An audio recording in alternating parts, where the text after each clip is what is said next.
Hello, everyone, and welcome to the Maine Take. My name is Dana Connors, and I'm pleased to be this host of a weekly program. Well, it's weekly while the legislature in session. Otherwise, it's twice a month. And it is a program brought to you by the Maine State Chamber of Commerce. And each week, we look at the issues, ideas, and initiatives at work in our state, helping to improve the lives of Maine people as well as the livelihood for all of us. Today's program features two of Maine's leaders representing two very important sectors of Maine's economy. They are the Maine tourism, as we all know it to be, and the value that it has to our economy. And certainly the other is manufacturing, a very strong element, a very strong sector of our economy, and one that really in today's world is important here in this state as well as every state, and is seeing a new resurgence, in my opinion, new ways, new methods, new alternatives. In the first segment, it's Tony Cameron that we welcome back. Tony, as you know, is the president of Maine Tourism Association. The second segment will be followed by Alan LaPointe. Alan is the owner of a family business called Strainwright Companies here in Maine, and is previously was chair of the Maine Association of Manufacturers here in the state. It's a pleasure to have Alan with us as well. That will be followed by our good friend from mainebiz, Peter Van Allen. And as we have all known, they do some very special editions addressing issues confronting Maine's economy or opening the doors to opportunities. So it's an exciting program. I'm happy to be able to bring it to you with these very special guests. And let's get going. The first guest is Tony Cameron. Tony, thanks for being with us. Welcome back. And as you just told me, I saw you at the Maine Music Theater last Friday night with a very exciting play with a lot of dancing. And knowing you as I do, you must be already started your dancing lessons. I expect to see you back there when they come back next year or the following year. Is that true? Well, I'm not sure I'll make the cut, but on a very serious note, here we are. It's the first part of July. Our tourist season has begun. Give us a sense of what to expect. How does it look? yeah, it's a great question, and it's something that's kind of evolved throughout the year. What we were predicting in the beginning of the year is still somewhat true, but definitely has some hiccups and some concerns that we're looking at as we move through the year. Earlier in the year, travel demand was through the roof. Things were looking really good for probably a record-breaking season, and we still might get there. But as we all know, there's been some factors that have stayed consistent. Gas prices have remained high. There's definitely a lot more concern with inflation, and workforce continues to be a challenge. And so all those things, I think, are all going to play a role in the overall well-being of the season. And I think that travel demand will continue to be high. I do think that gas prices have and will continue to we'll start to see the effects of people taking a few less trips, or how they spend money once they're here. People want to take a trip. The demand is still through the roof, but people are definitely, we're starting to see them being a lot more cautious with booking, and then maybe spending a little less money out at restaurants or retail. But we can't complain. What we saw over the weekend, just by doing some anecdotal polls that we do with our partners, and also looking at the traffic through our visitor centers. Traffic through the visitor centers was up 18% over last year for the July 4th holiday, which is great. That's definitely a good indication. When we polled our members as far as how this past weekend was, around 15% said it was better than last year. Around 50% said it was about the same. And we had about 30% say that it was not as good. And when looking at the regions and the sectors, it's kind of across the board. So we're starting to see a little bit of a mixed bag as far as what some of our businesses are seeing for trends out there right now. So I think it's going to be an interesting second half of the year. July and August certainly are important months. September and October are incredibly important for us, and we just have to keep our foot on the gas pedal and keep marketing and making sure that Maine is first and foremost when people have to make decisions on where they're going to go.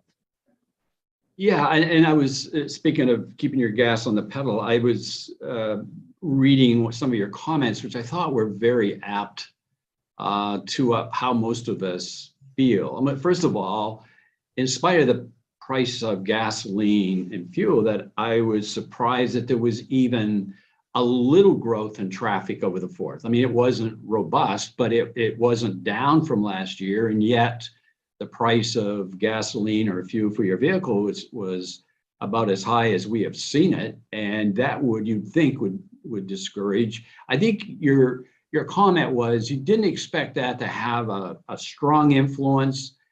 People want to come here, but where you might see it is once they get here, going out to eat or how much they spend within the state. Have you found that to be pretty consistent with that earlier comment? You know, I've yet to see any data that's going to back that stuff up immediately for this year. Traditionally, when gas prices are high, when inflation is at a rate where, I mean, well, we're kind of seeing at a rate that we haven't really seen it in recently. But, you know, you go back to like 2008, 2009, 2010, those are the trends that we would typically see where, you know, visitors still might come, but they're going to curtail their spending while they're here, and try to look for accommodations that have more efficiencies. Whether it's a suite in a hotel that has a kitchen or whatever, Airbnbs, private rentals, those types of accommodations where you can cook. And spend a little bit less money out. So those are traditionally the trends that you see when gas prices are high. We're a driving destination. We're primarily a driving destination. Obviously, we need the airlines and the airports. That opens us up to more markets, but we're primarily a drive destination. And typically, spending an extra $100 or so to fill up your tank isn't going to prevent anyone from taking a trip, but it certainly might prevent them from doing a little bit, an extra activity or an extra night out someplace while they're here. Yeah. So those are the trends. I will say that, a lot of the trends that we've all been used to over the last 2 years have been kind of thrown out the window to some extent. We've seen a lot of things happen that we just weren't used to. So, I think that this is probably the first year that we're starting to get back to some things that are a little bit more normal. It's the first year that we're completely open from January 1st, no travel restrictions, essentially, sporting events, no capacity, theaters, cultural events, fairs, there's no capacity limitations. None of that is there. So it's been a green light since day one for this year. And that's really been a positive for people to be able to plan. But I do think that we're starting to see, some of the things play out that we would normally see under these conditions. Yeah, and putting a positive spin on what you said as well. When you think about how, because we are driving and how we are impacted by the price of gasoline, or you at least think they were, all of that has occurred. The heightened inflation, the continuing workforce, the price of gasoline, all is occurring in this year. Yet, in spite of it, you do see the evidence of people wanting to come, continuing to come, because Maine is safe and the outdoor opportunities are immense. I think all of that works for us, and I, like you, keep our fingers crossed. I do want to visit workforce because I can't help but sense where that is so evident is in the restaurant business. And just last week before the theater play, I went to one of our favorite restaurants in Brunswick, who didn't open until Thursday. Normally they were open much earlier in the week, but they didn't open till Thursday. And on the recording, it was clearly associated with worker shortage. So that really hasn't gone away in spite of people's efforts to stay alive and to stay open. It's clear that those hours of operation still haunt them. Yeah, it has, and it's going to continue to plague our industry for, unfortunately, I think, for a little while.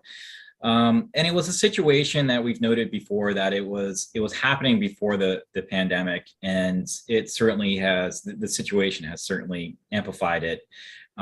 Last year, there's no question about it, we left revenue on the table because we didn't have enough workers to serve the amount of people who wanted to come. And, that's going to be the same situation. And it is the same situation. Businesses are limited their hours of operations, how many days they're open. And we have to get creative. We have to find better solutions on how to fix this. And there's a lot of reasons. I mean, this is such a hot topic, Dana, as you know, that everybody is talking about, and there's a lot of different angles on why it's happening. Specifically in the tourism industry, there's so many different segments, from restaurants to lodging to attractions to retail, that it's not a one size fits all solution, and there's different reasons. Restaurants, it's its own beast in its own right.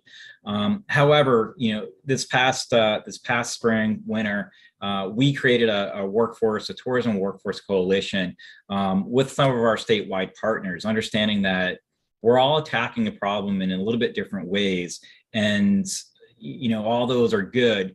But this is a problem that's much bigger than any one association, any one segment. And so we really need to be all working together. We did create a go-to unified resource, tourismjobs.com, which is more than just a job board, but a resource for really career pathways. And really, we wanted to make that the go-to resource for anything that's tourism jobs related in the state of Maine. And we're going to continue to push that and make it a better resource and enhancements for not just people here in the state of Maine, but also for trying to attract workers to the state. We got a lot to offer. We know that tourism is used and is the vehicle to attract workers, not just in tourism, but for all industries here. It's that work-life balance that tourism helps create, on why a lot of us do live and work in Maine. And so we want to capitalize off of that. And there's no question about it. The pandemic hurt our industry tremendously. And we have a lot of perceptions to overcome. We have a lot of opportunities ahead of us to try to show that there are real careers within the industry, but also the industry can be used as stepping stones and temporary work to get you from point A to point B, and can be really, really rewarding. I always like to remind everybody that what we do is exactly what everybody needs. Everybody needs to have a stress-free moment, a moment where they can get out and relax. And that is what our industry is designed to do. We create the best memories that people have. Everybody needs a vacation. Everyone needs that break. And we provide the atmosphere for those things to happen. And we need to remind all of our workers that the environment and the hospitality that they can provide is providing somebody with a moment of bliss, a moment of rest, a moment of stress-free, and those happy times that are really matter and are really needed. And to take value in that. We're not saving lives like healthcare workers, but we're creating memories, and the memories that matter. And I think that we need to rebrand ourselves as an industry as far as how we approach attracting workers, how we can get them to take pride in what they do. We have such a great product here in the state of Maine, with the outdoor recreational opportunities, the food that we can provide, And we need to exploit it, and we need to make sure that our workers can understand that and value that. Well, you said it well, and you said it with meaning, and I do appreciate your candor, your honesty in terms of looking at the issue, both in terms of the challenge, but also reminding us how important it is. It represents billions of dollars in our economy and thousands of employment opportunities. And there is a career in this. And as much as this economy needs tourism needs people like yourself. You have been an outstanding leader on an industry, that sector that is so important to this state. I thank you for that leadership. I appreciate that leadership. And most of all, coming on to share your thoughts and optimism and concerns with us today. Thanks, Tony. Thank you, Dana. No, it's our pleasure. I also want to turn now to a friend that represents a family business. It's been around for I think almost 40 years, 37, 38 years. That person is Alan LaPointe, Strainwright Companies. And it's a pleasure, Alan, to have you with us today. I also mentioned while I introduced him previously that he was also past chair of the Maine Association of Manufacturers, a very important association in our state, one that we work closely with because of their importance.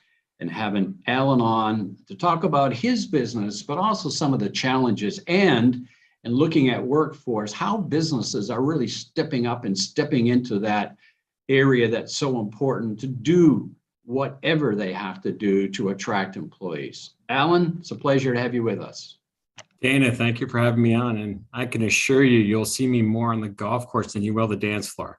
Oh, well, you're probably good at both because I've seen you play golf. And if you dance like you play golf, you're going to do okay, big guy. Well, not quite as well, but yeah, my wife would like to see it happen more often. Speaking of your wife, there's another business that you co-own, and your wife, Robin, is president. That's, of course, a place that some of us have frequented. I'm not going to tell you how often, but frequented, and that's Gary's Brewing. That's great. So yes, they're kind of both into the manufacturing arena, aren't they? Really? Yeah, they really are. Gary Brewing was one of our clients for some of our filtration products, and when the opportunity came up to help rejuvenate and revive the brand, we took the opportunity. It's been a very interesting and very dynamic world that we're living in with craft brewing. It's a lot of great craft breweries in the state. I think we have more per capita than any other state, so it's definitely a thriving business. We rely on those tourism dollars to come in and really frequent and support our businesses. So it's been great. It's a great group of people, and we've really enjoyed it. You are an incredible leader in our state, and it's been a pleasure to work with you and over the years. And I can't imagine people don't know Strainwright, but take a moment to share what Strainwright is, what they do for our economy. Yeah. Sure. So Strainwright was founded back in 1978. So it's about 44 years old, the second generation family-owned business, with the third generation that has joined in the last year and a half. So we're excited about that. We employ about 85 people up here in Auburn, Maine, and we're a manufacturer of liquid filtration and separation equipment, and primarily servicing the pharmaceutical, the life sciences world, automotive, paint and coatings. So anywhere where there's a liquid that needs to be purified is really where we are in aqueous types of products. So a lot of different industries. Yeah, with a great reputation, I might add. Let me say this, I've known you and your family to be very, very sensitive before the pandemic, before the challenges that we're all a part of these days, to be very sensitive to the value of the employee and some of the things that you have done to assure that, or to be sure that the employee felt that they were welcomed and a part of the family. Can you share what some of those features were, because it's really notable that how far you've gone in addressing that issue? Yeah. Well, I mean, for us, people are the key asset that we have. So we have to nurture those relationships, and we want to make sure that they love coming to work every single day, that the value proposition that we're offering them to join our organization is, well in line with what they want and the balances they want in life. And it goes everywhere from supporting local charities to giving, what's the purpose and value of our business, and making sure that they have a job that they can support their families and have that work-life balance. So we don't have a business without our people. And we're incredibly lucky to be in this state. People care tremendously about what they do. They come to work, they work hard, and that's a work ethic we've always appreciated being here in the state of Maine. Yeah. So they mean everything to us, and that we can't do anything without everyone, and everyone is equally important in the organization. So, yeah, and I've also noticed that you'd have, I'm not sure the word is parties, but I'm going to use that word, parties, a couple times a year with bonus and so forth. And then along came the pandemic, and I think it was out of Peter Van Allen's mainebiz that I read this. But you have stepped out very creatively to try to be sure that the workforce shortage does not affect you to the extent that it could, by offering some unique, there's one in particular I'm going to have you speak to, and I think you know what it is. Yeah. 1 hour. You go ahead and tell them what it is. Yeah. So we've always, we're definitely in a different world right now. We've had to rethink our value proposition to employees, and as well as make sure that our manufacturing is in alignment to be able to support that new value proposition.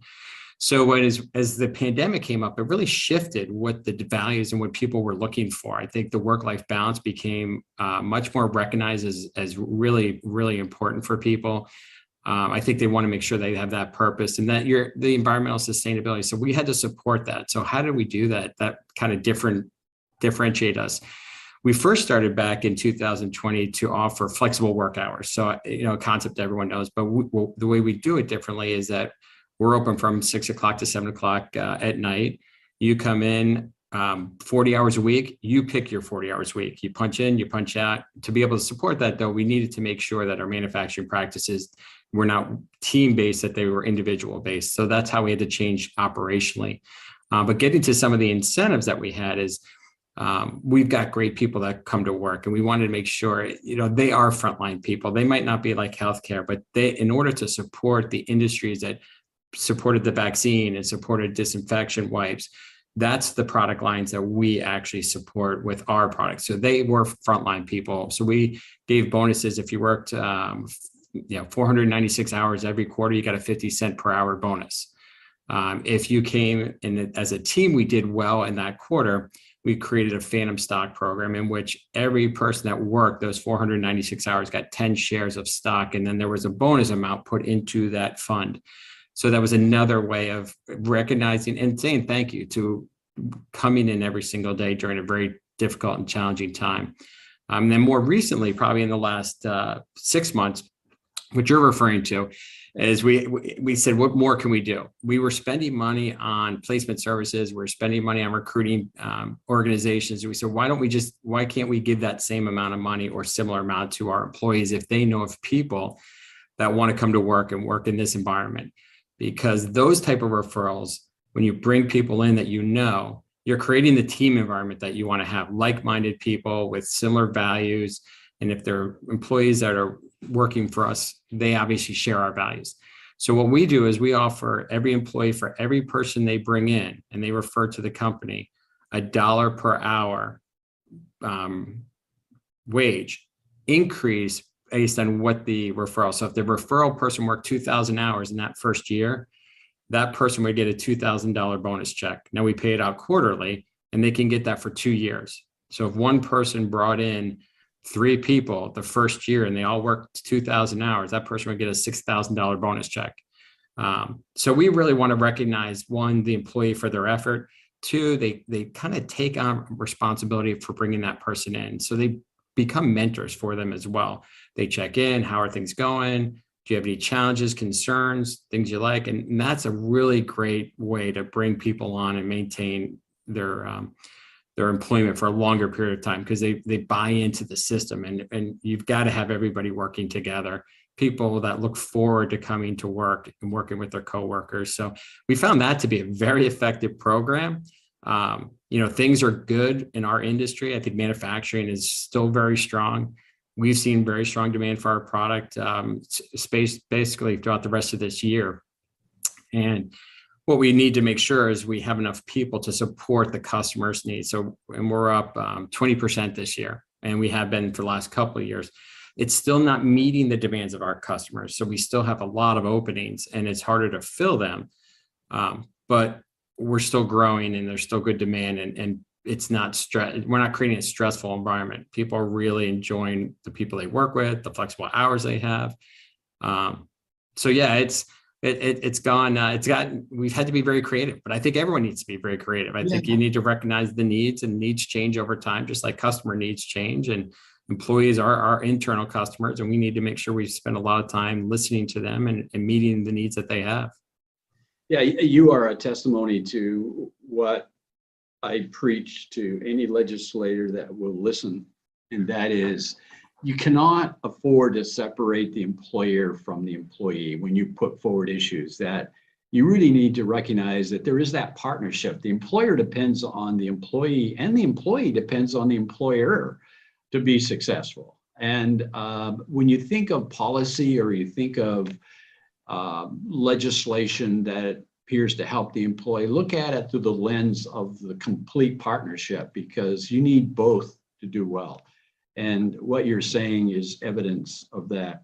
Give me a quick, you mentioned it, but are you finding, I'm of the opinion that manufacturing, because there have been changes, innovation, creativity, all of that is embracing today a stronger manufacturing presence. Maybe it's precision manufacturing, maybe whatever it may be. There's a strong indication that manufacturing is on the up. It's not as used to be referred to as dying. I don't know where that ever came from, but it's certainly not true today. Do you find it to be the case within the industry as well? People are doing well that are being that creative individual? Yeah. I would say nationally that we're getting the feedback from our distribution network, as well as our end users, that demand for manufactured product is very strong, and it seems like it's going to continue. It could vary by segment, the strength, sure. But what we're seeing with the new production and buildup of manufacturing microchips in the US, which is going to help all manufacturers. It's not just the chip, it's everybody who supports the manufacturing of those chips. So there's a huge trickle down effect for companies like ours. So manufacturing is definitely on its way up. At the Manufacturers Association, we call it the advanced manufacturing sector now, because it really is. We introduce robotics, we introduce very high-tech automation, and it hasn't reduced our employment. Actually, it's what it's made is each hour of production more efficient and more effective. We're producing more. So we still need people to grow, but you've got to have an all-above strategy if you're going to be successful in manufacturing. You've got to create automation, and the state legislature has to recognize the importance of automation, and that it works in conjunction with better quality jobs, higher paying jobs, and a longer lifespan of that organization, because you can adapt quicker to international changes when it comes to competitiveness. So I think it's great you're sharing with Augusta the importance of that symbiotic relationship between manufacturer, the ownership and management, and the people running the production, because we're in it together, and it's a diverse group that we represent. And that understanding in Augusta is really so critical for our long-term success. But demand is great, and demand's strong for manufacturing. That's good. That's fantastic. It's a supply issue, not the demand, for sure. Right. Well, I'm also encouraged by everything you say, and Maine is proud to have a strong family-owned business element in our sector, in our state, and you represent that so well. And I know who to take to the legislature when I want to convince them of that very symbiotic relationship that you referenced between the employer and the employee. And it's you, my friend. Anytime. Yeah. Thank you very much. Yeah, our pleasure, really. So Peter Van Allen, you have covered this issue along with many others that put a focus on those sectors, those things, those elements of our economy that moves us forward, that offers us some promise. What's your reaction to today's program and what you've heard from both of these leaders in these How about respective sectors. that $6,000 bonus Alan was talking about? Yeah. Holy cow, you Yeah. know, there, that's real money. I mean, that's, you know, it's a nice, nice incentive. And you know, we've talked about this before, and you guys kind of touched on it. I mean, finding workers, it's, you know, you're having to crawl through barbed wire to recruit these days. And if you can say to somebody, you know, we've got these incentives, you know, that flexibility he talked about, like, you know, we're open X number of hours, you choose the 40 hours that you're going to work. I mean, those are the kinds of things that's really critical when you're trying to hire today. And he, you know, he talked about, we've got capacity, we're still looking for people, and those are real selling points. Are you finding that you did an issue that was specifically looking at the workforce and some of the innovative, creative ideas? Were there any like that you recall, like Alan's, where that $1 for every hour and the bonus that went with it? I mean, that was very creative. And I just hope all the employees here don't hear about that, because I'm afraid I'm going to lose them. But yeah, I mean, it's amazing to me how businesses have really picked up the challenge and are doing something about it. Well, I mean, I think the thing we see every day, and I hear about it, you know, through work channels, I hear it through people that I know just, you know, in town or whatever, that sort of flexibility and yeah, what kind of flexibility you can offer right now is still really, really important. I mean, we kind of touched on this a little bit, or these guys did earlier, but, you know, some of this was in the works before the pandemic, but it certainly was highlighted by the pandemic that if you could offer flexibility in hours, if you could work from home a certain amount of your time or entirely, I mean, those are, you know, real incentives right there. So I'm seeing it happen, you know, with all kinds of different companies. Now there's some, I mean, Tony talked about the hospitality industry. You can't work remotely if you're a server in a restaurant. You can't work remotely if you're on the staff at a hotel. But there are quite a few jobs where you are able to work remotely, and so those employers that are able to give that kind of flexibility, I think it gives them a leg up.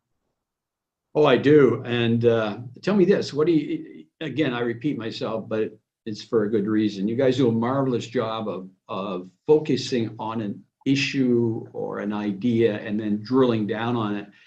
I'm not asking you to get ahead of yourself here, but what are you working on that kind of picks up on previous issues or highlights an area that we all need to know about? I don't know if I might give a plug to this startup hub publication that we did. So this came out in the June 27th issue, and basically what we tried to do in this is we looked at, you know, Maine has all these great resources for startups. You have SCORE, which provides mentorships. You have pitch, you know, 3 or 4 pitch competitions that give you a chance to hone your elevator speech, if you will, and potentially win some money and recognition.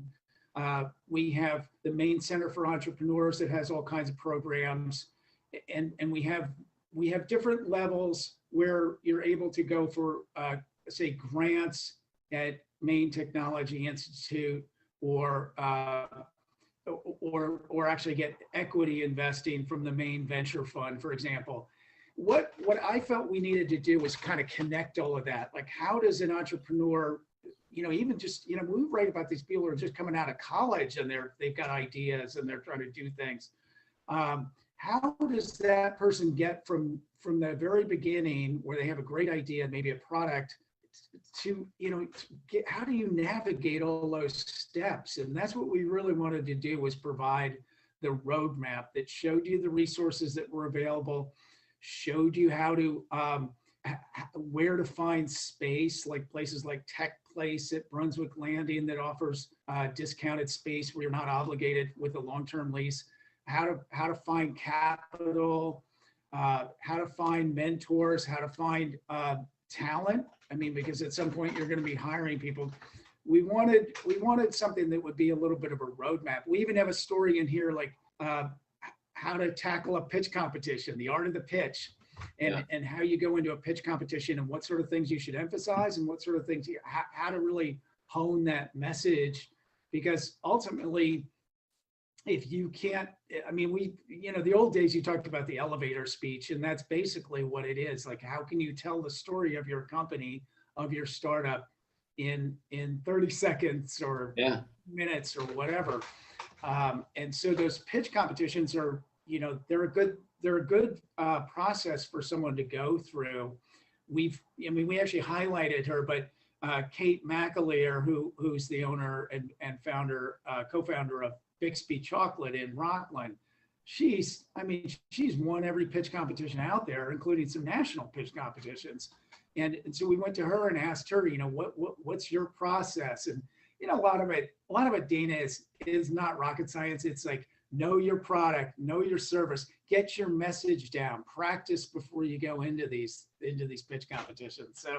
So a lot of it's not really mystical type of stuff, but it's just a matter of kind of putting it in a place where, here's something handy you can actually use. And then at the end, at the back of it, we have just the, bunch of startup resources. Oh, I think it's. And it's, it's just, we hoped it would just be like kind of a handbook that startups could use. Yeah, and let me reinforce that. I mean, I think that is such a significant service. I mean, Maine is an entrepreneurial state. Our businesses are small. They started from somebody's basement or garage or whatever. But what they don't have is a complete picture from research to commercialization. And how do you make all that happen? That's what you're doing for them. And it's a roadmap to get to where you want to be. And without it, you can make a lot more errors and mistakes along the way that can stop you from going further. So I commend you. I think that's a tremendous service to not only those people, but to the success of our economy. I think it has a direct relationship. So, thank you. Great job. Nice. Thank you very much. I look forward to seeing you in a couple of weeks then. That's right. Newest idea. It's always a pleasure. I appreciate the invitation, Dana. Thank you. Always, you can count on it. Thanks. The takeaway for this week, this program, today's program, is one, in my opinion, of perspective as well as cautious optimism. Without question, we don't have to be told that we are living in a time of concern, of uncertainty, of doubt, and all of that is made worse, if you will, by the division and the violence that we see around our country today. But close at home here in our state, we also know that the pandemic continues to haunt us. Inflation and the worker shortage are dominant, constraining issues confronting and challenging our economy. And frankly, those issues affect most all businesses and certainly most all sectors. Yet, in spite of all of that, our guest today gave us something to think about, something that gives us hope. They offered evidence that they, being tourism and manufacturing and mainebiz, are doing everything they can to address the challenge and to move forward. They are, in my words, really embracing the words and the meaning that in Maine, we don't give up or we don't give in. Because they shared with us through their words that during the pandemic of the last, now 2.5 years, that period of time has opened the eyes of others, mostly from away, as to the quality of life that we possess here in Maine. And tourism, in spite of starting off with some pretty dramatic challenges in that first year of the pandemic, continued to work to open the door to the majesty of our state, the opportunities it brings to people that want to participate, who want to recreate safely. They can do that here in the state of Maine. But clearly, above all of that, today's program tells us so much about the attitude of our businesses, our people that are behind our sectors in the economy of our state. It's something that is inspirational and something for all of us to take note of. They're not waiting for others to come and solve the problem for us. They're working hard to do their part. They're willing to give more, to do more, and for their employees and for others affected by the challenges that we face in our economy today. Maybe it's exploring new ways, new means. Maybe it's added benefits or new incentives. We've heard them talk about that here today, but they're going to do everything they can to stay alive and to be successful. And that means standing up and standing together when necessary. You know, when you look at all of that and you think of what's going on in Maine today, you say that that's resilience. And it is resilience. I think there's another way to describe it, and that's the Maine way, because what you heard here today through our guest was representative of how people think about challenges and how they address those challenges, that we will get through this. We'll get through it by coming together and working together because it is the Maine way. That is the takeaway for this week's program. And as we often say as we close out the program, in a world where you can be anything, be kind to yourself, but also be kind to one another. With that, I hope you take the next several weeks, enjoy all that Maine has to offer because it has so much to be proud of and to know that it's a part of our lives. See you next time. Take care. Bye-bye.